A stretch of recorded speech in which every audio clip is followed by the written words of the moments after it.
നമസ്തേ. നമ്മളിന്ന് ഭാവത് ഫലം ഒരു ഗ്രഹത്തിന് തന്നെ രണ്ട് വീട് വരുന്നതുകൊണ്ടുണ്ടാവുന്ന ഒരു സംശയമാണ്. നമുക്ക് ഏത് വീടിൻ്റെ ഫലമാണ് നമുക്ക് ഉണ്ടാവുക? ഇപ്പോൾ ശുക്രദശ വരികയാണ്, മിക്കവാറും ആളുകൾ ശുക്രദശ വരികയാണ്, മേടലഗ്നത്തിന് 7ാം ഭാവാധിപനും 2ാം ഭാവാധിപനുമാണ്. ഏത് ഭാവത്തിൻ്റെ ഫലമാണ് തരിക? ഇപ്പോൾ ചൊവ്വാദശ വരികയാണ്, മേടലഗ്നമാണ്, മേടലഗ്നത്തിന് വൃശ്ചികവും ഉണ്ട്, 2 വീടിൻ്റെ ഉടമയാണ് ആര്? ചൊവ്വ. അങ്ങനെ ഈ 2 വീടുകൾക്ക് ഉടമയാണ് ചൊവ്വ, ശുക്രൻ, ബുധൻ, ഗുരു, ശനി എന്ന് പറയുന്ന 5 ഗ്രഹങ്ങളും.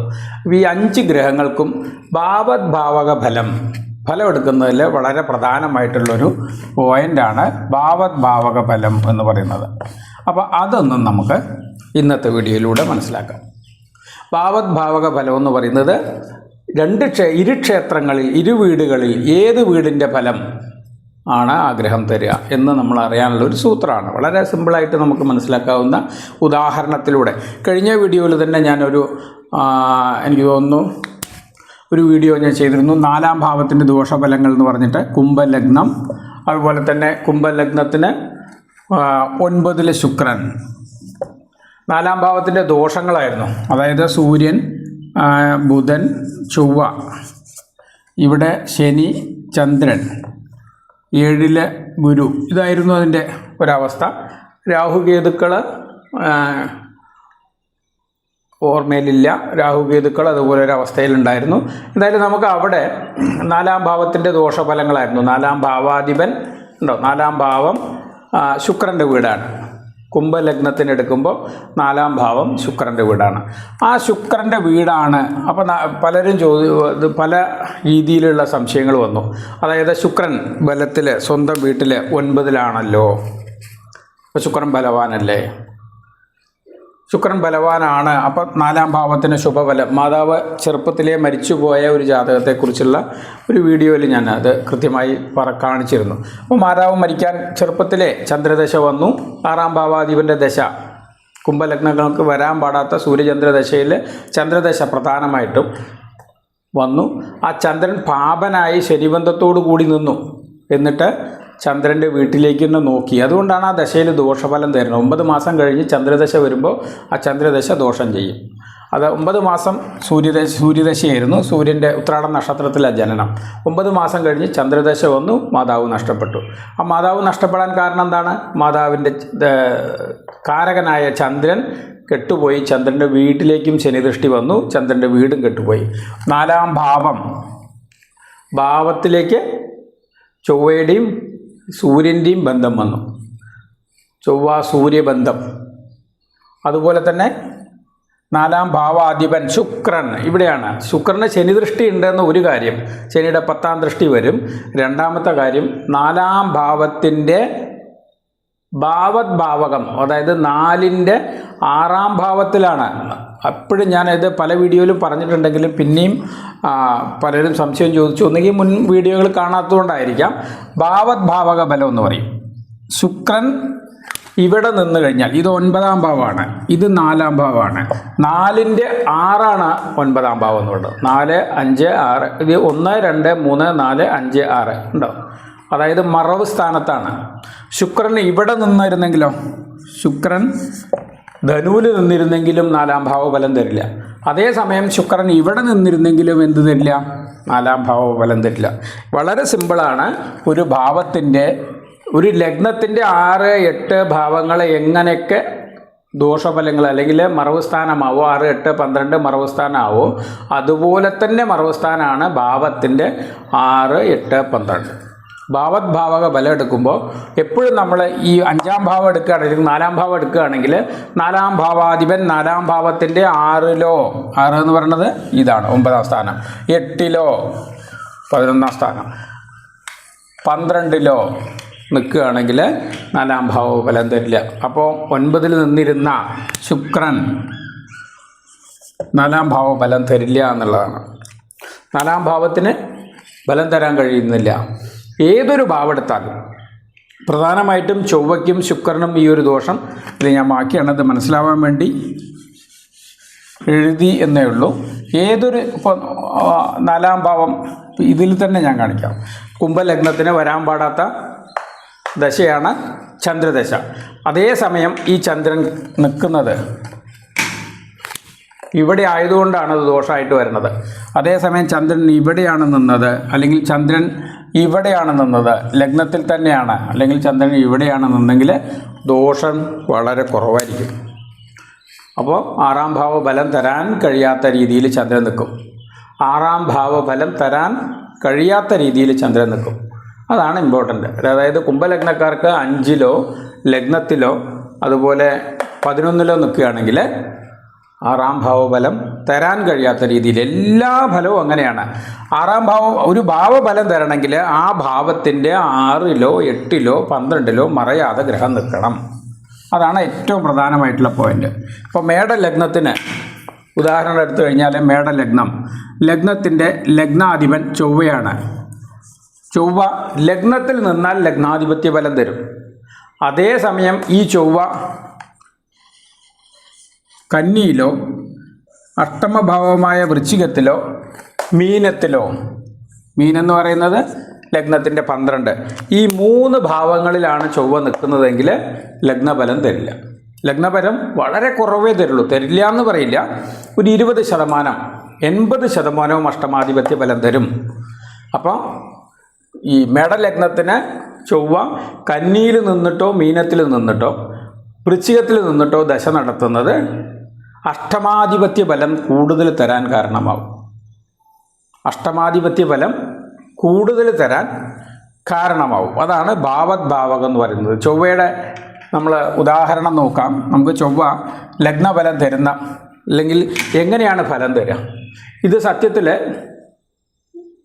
ലഗ്നത്തിൽ ചൊവ്വ നിന്നാൽ, മേടലഗ്നത്തിന് ലഗ്നത്തിൽ ചൊവ്വ നിന്നാൽ അഷ്ടമാധിപത്യ ബലം തരില്ല. അതിന് കാരണം അഷ്ടമത്തിൻ്റെ 6-ലാണ് ചൊവ്വ നിൽക്കുന്നത്.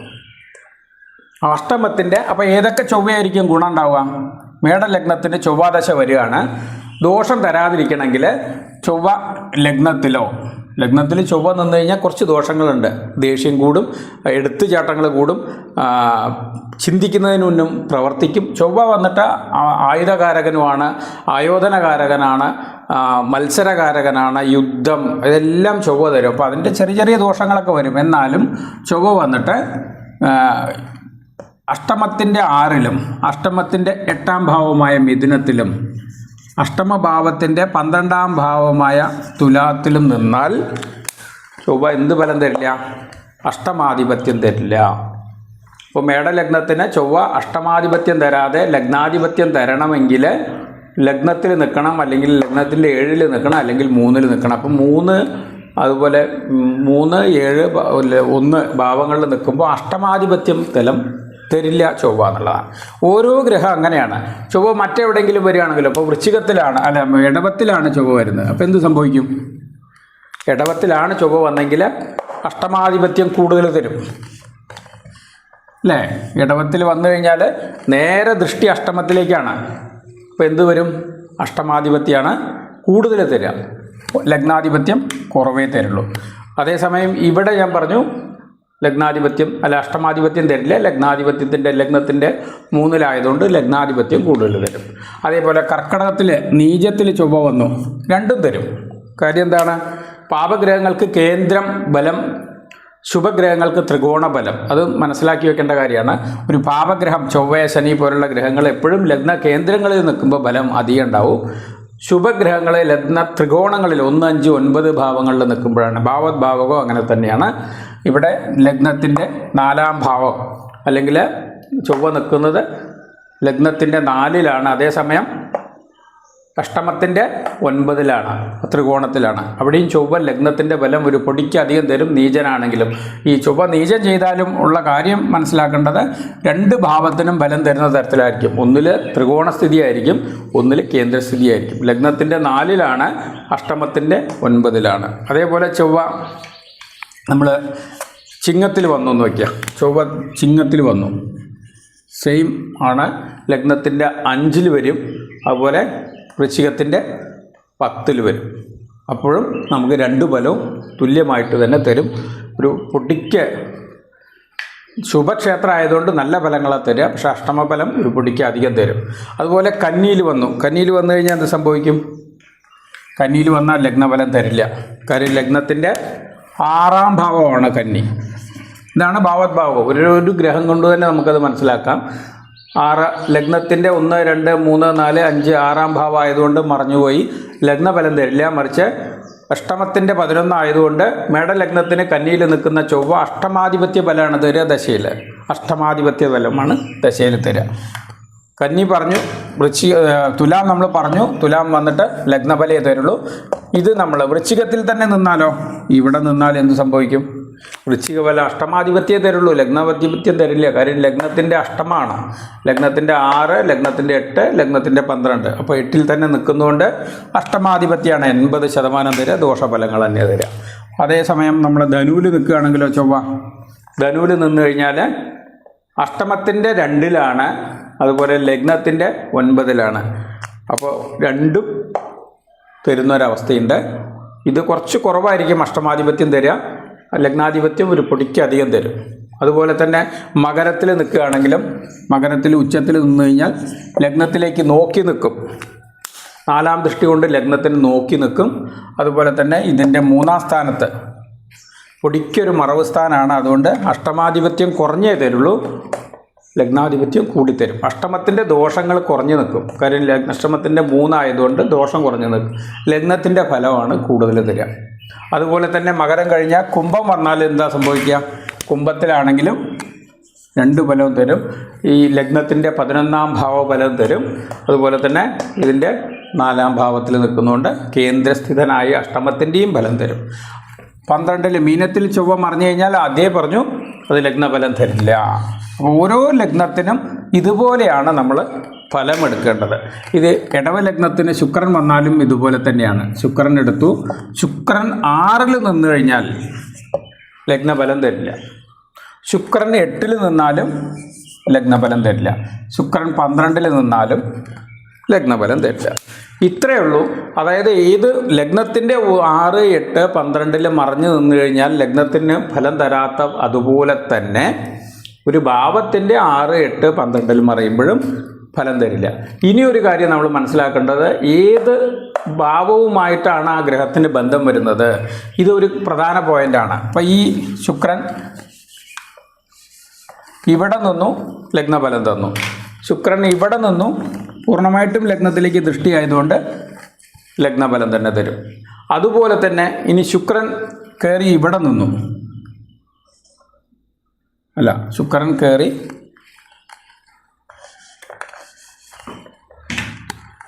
ഇവിടെ നിന്നു, ഇവിടെ കയറി സൂര്യൻ നിന്നു.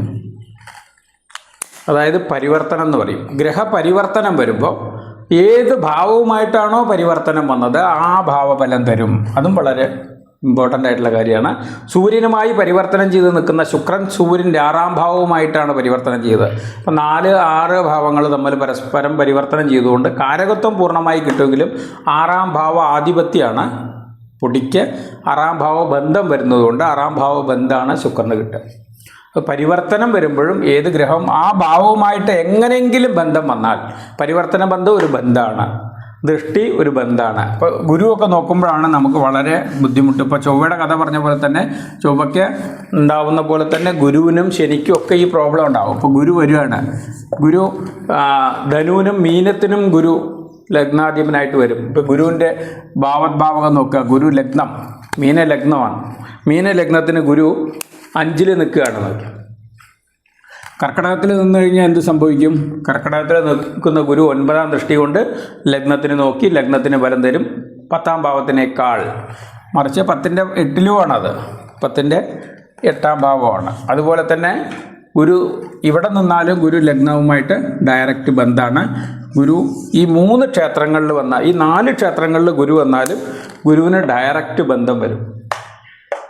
ഇവിടെ നിന്ന് കഴിഞ്ഞാൽ ഗുരുവിൻ്റെ 9ാം ദൃഷ്ടി, ഇവിടെ നിന്ന് 7ാം ദൃഷ്ടി, ഇവിടെ നിന്ന് 5ാം ദൃഷ്ടി. അപ്പോൾ ദൃഷ്ടി ഗുരുവിനും അതുപോലെ ശനിക്കും അതുപോലെ ചൊവ്വയ്ക്കും പ്രധാന ദൃഷ്ടികൾ, വ്യത്യസ്തമായ പ്രധാന ദൃഷ്ടികൾ ഉണ്ടാവുകൊണ്ട് അതുകൂടി ശ്രദ്ധിച്ചിട്ട് വേണം ഭാവക ഫലം എടുക്കാൻ. ഇവിടെയും നമുക്ക് ഗുരു വന്നിട്ട് ലഗ്നത്തിൻ്റെ 6ലോ ലഗ്നത്തിൻ്റെ 8ലോ ലഗ്നത്തിൻ്റെ 12ലോ നിന്ന് കഴിഞ്ഞാൽ 10ാം ഭാവഫലമാണ് അധികം തരിക. ഏതൊക്കെയാണ്? ലഗ്നത്തിൻ്റെ 6ാം ഭാവമായിട്ടുള്ള ചിങ്ങത്തിൽ നിന്നാൽ ചിങ്ങത്തിൽ നിന്ന് നേരെ 10-ാം ഭാവത്തിലേക്ക് നോക്കും.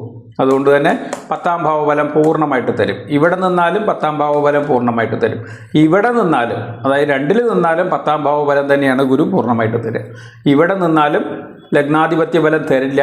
പക്ഷേ ഗുരുവിനൊരു പ്രത്യേകതയുണ്ട്, അത് പറയാം. അതുപോലെ ഇവിടെ അഷ്ടമത്തിൽ നിന്നാലും ലഗ്നാധിപത്യ ഫലം തരില്ല, മറിച്ച് 10-ാം ഭാവാധിപത്യ ഫലമാണ് തരിക. ഗുരുവിന് ഒരു പ്രത്യേകത, ഗുരു ബുധൻ ഈ 2 ഗ്രഹങ്ങളും 12-ാം ഭാവത്തിൽ നിൽക്കുന്നു എന്ന് വയ്ക്കാം. ശരിക്കും പറഞ്ഞാൽ ദിഗ്ബലത്തിൻ്റെ അടുത്തായിരിക്കും. ഗുരു ഇവിടെ നിന്നാലും അതുപോലെ ഇവിടെ നിന്നാലും വളരെ ദിഗ്ബലത്തിൻ്റെ അടുത്തായിരിക്കും.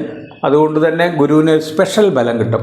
ഗുരു ലഗ്നത്തിൻ്റെ അടുത്ത് വരുന്തോറും ഗുരു സ്ഥാനബലത്തിനേക്കാൾ ദിഗ്ബലം ഏറി നിൽക്കുന്ന ഒരു സമയമാണ്. അത് ദിഗ്ബലമുണ്ട്, സ്ഥാനബലമുണ്ട്. ലഗ്നത്തിൽ ഗുരു നിന്ന് കഴിഞ്ഞാൽ ദിഗ്ബലം ഏത് ലഗ്നത്തിനും, ഇപ്പോൾ തുലാം ലഗ്നം ഇടവ ലഗ്നത്തിനാണ് ഗുരു ശത്രുവായിട്ട് വരിക, ദോഷം ചെയ്യുന്ന ഗുരു വരിക. അതിൽ പോലും ഗുരു ലഗ്നത്തിൽ നിന്ന് കഴിഞ്ഞാൽ ശുഭഫലങ്ങളെ തരൂ. കാര്യം ആധിപത്യം വരുമ്പോഴും അവിടെ ലഗ്നത്തിൽ വരുമ്പോൾ എന്ത് സംഭവിക്കും?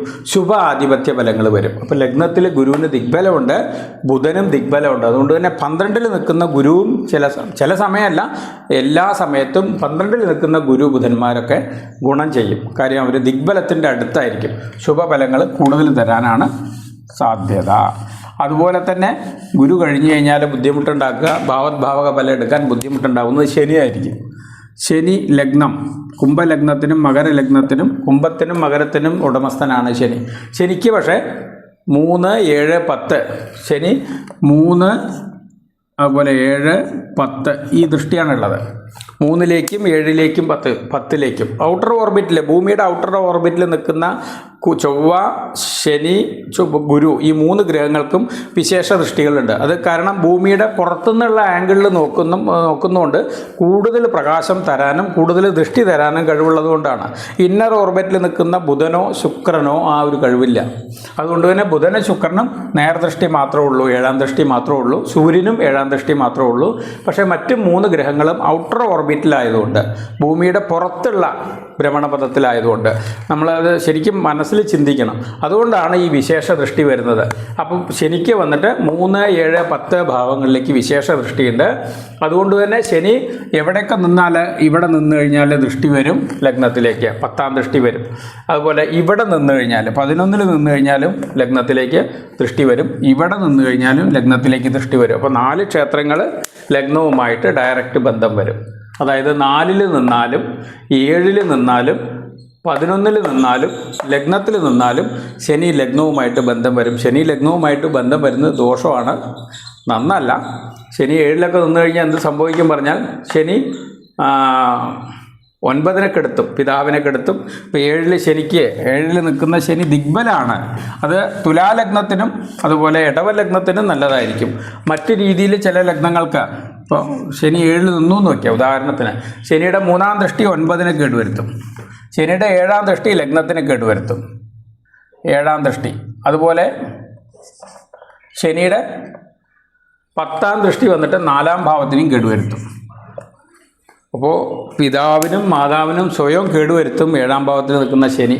അപ്പോൾ 7-ൽ ശനി നിന്നാൽ എന്തെങ്കിലും ഒരു ശുഭബന്ധം ഇല്ലെങ്കിൽ ആ ശനി വളരെ ബുദ്ധിമുട്ടുണ്ടാക്കും. കാര്യം ഈ ഭാവങ്ങളെയൊക്കെ ശരിക്കും പറഞ്ഞാൽ കേടുവരുത്തും. പക്ഷേ ദിഗ്ബലാണ് ശനി. ദിഗ്ബലാണെങ്കിലും ശനി ഏതൊക്കെ ഭാവങ്ങളുമായിട്ട് ബന്ധപ്പെടുന്നോ അതിന് ചെറിയ ദോഷങ്ങൾ ചെയ്യും. പക്ഷേ അതേസമയം തുലാലഗ്നത്തിനും ഇടവലഗ്നത്തിനും 7-ൽ നിൽക്കുന്ന ശനി കാര്യമായിട്ട് ദോഷം ചെയ്യില്ല. അതും നമ്മൾ മനസ്സിലാക്കണം. കാര്യം അവർ രാജയോഗാധിപനായതുകൊണ്ട്. മകരം കുംഭത്തിനും കാര്യമായിട്ട് ദോഷം ചെയ്യില്ല, രാജയോഗാധിപനായതുകൊണ്ട്. അപ്പോൾ സ്ഥാനബലത്തിനേക്കാൾ പാപഗ്രഹങ്ങൾക്ക് ദിഗ്ബലം നല്ലതാണെങ്കിലും ശനി ലഗ്നവുമായിട്ട് ബന്ധം വരുന്നത് നന്നല്ല. ഇപ്പോൾ ഭാവകം നമ്മൾ മനസ്സിലാക്കാൻ നമ്മൾ എളുപ്പം മനസ്സിലാക്കിയ കാര്യം എന്താ പറഞ്ഞാൽ, ഏത് ഭാവവുമായിട്ടോ 2 ക്ഷേത്രങ്ങളുടെ ആധിപത്യം വരുമ്പോൾ തീർച്ചയായിട്ടും ശുക്രന് 2 ക്ഷേത്രാധിപത്യം, ചൊവ്വയ്ക്ക് 2 ക്ഷേത്രാധിപത്യം ഉണ്ട്. ഏത് വീടുമായിട്ടാണോ, ശുക്രനെ എടുത്തു കഴിഞ്ഞാൽ ഇടവമാണോ തുലാമായിട്ടാണോ ഈ ശുക്രൻ നിൽക്കുകയോ നോക്കുകയോ പരിവർത്തനം ചെയ്യുകയോ ചെയ്യുന്ന വീട് ഏതാണോ ആ വീടിൻ്റെ ഫലമാണ് ആ ദശയിൽ കിട്ടുക, ആ ദശയിൽ വരിക. അതാണ് ഭാവക ഫലം. ഭാവക ഫലം വളരെ അത്യാവശ്യമാണ്. ഭാവക ശുഭത്വം വളരെ അത്യാവശ്യമാണ്. ഗ്രഹങ്ങളെപ്പോലെ തന്നെ നമ്മൾ ഭാവങ്ങളെയും മനസ്സിലാക്കണം. ഭാവകത്തെക്കുറിച്ച് ഒരു നല്ല വീഡിയോ ചെയ്തു എന്നുള്ള വിശ്വാസത്തിൽ വൈൻഡപ്പ് ചെയ്യാണ്. നന്ദി, നമസ്കാരം.